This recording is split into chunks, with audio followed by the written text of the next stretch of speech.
ഈ കേസിൻ്റെ നടന്ന സംഭവത്തിന് ശേഷം ആരൊക്കെ അവൾക്കൊപ്പം നിന്നു?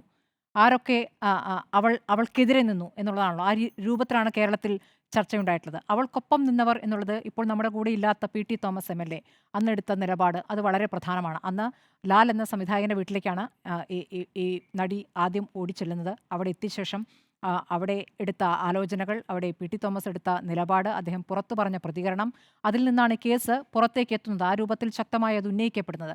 പിന്നെ ഉറപ്പായിട്ടും ഇത്രയും വർഷങ്ങൾക്കിടയിൽ എപ്പോഴെങ്കിലും നിരാശപ്പെട്ട് പിൻവാങ്ങാമായിരുന്നു. മടുത്ത് പിന്മാറാമായിരുന്നു. പക്ഷെ അങ്ങനെ ചെയ്യാതെ ആ ഒരു പോരാട്ടത്തിൽ ഉറച്ചു നിൽക്കുകയും ഞാനൊരു ഇരയല്ല, ഞാൻ വിക്ടിമല്ല എന്ന് പറയുകയും കൃത്യമായ ആ പ്രതികരണവുമായി മുഖത്തോടു കൂടി തന്നെ മുഖം കാണിക്കട്ടെ എന്ന രൂപത്തിൽ തന്നെ പ്രതികരിച്ച് മുന്നോട്ട് വരുന്ന ആ, ആ, നടിയാണ് നമ്മൾ കണ്ടിട്ടുള്ളത്. അപ്പോൾ ആ നിലയ്ക്ക് ആ കേസ് വളരെ പ്രധാനമാണ്.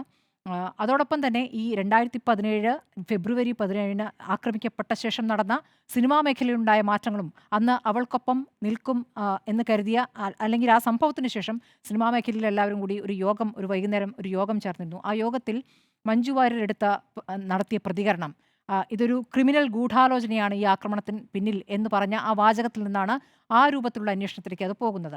അത് ചെന്നെത്തിയത് എവിടേക്കൊക്കെയാണെന്ന് നമുക്കറിയാം. അത് സിനിമാ മേഖലയിൽ എങ്ങനെയൊക്കെയാണ് അത് പ്രതിധ്വനികൾ ഉണ്ടാക്കിയതെന്ന് നമുക്കറിയാം. എത്ര പേർ അവൾക്കൊപ്പം നിൽക്കുമെന്ന് കരുതിയ 10-25 പേരെങ്കിലും മൊഴി മാറ്റിയിട്ടുണ്ട്. ആ മൊഴി മാറ്റിയവർ സിനിമാ മേഖലയിലെ പ്രധാനപ്പെട്ടവരാണ്. അങ്ങനെ സിനിമയിൽ നിന്ന് തന്നെ മാറി നിൽക്കേണ്ടി വന്നവർ, അത് അവൾക്കൊപ്പം നിന്നവരുമുണ്ട്.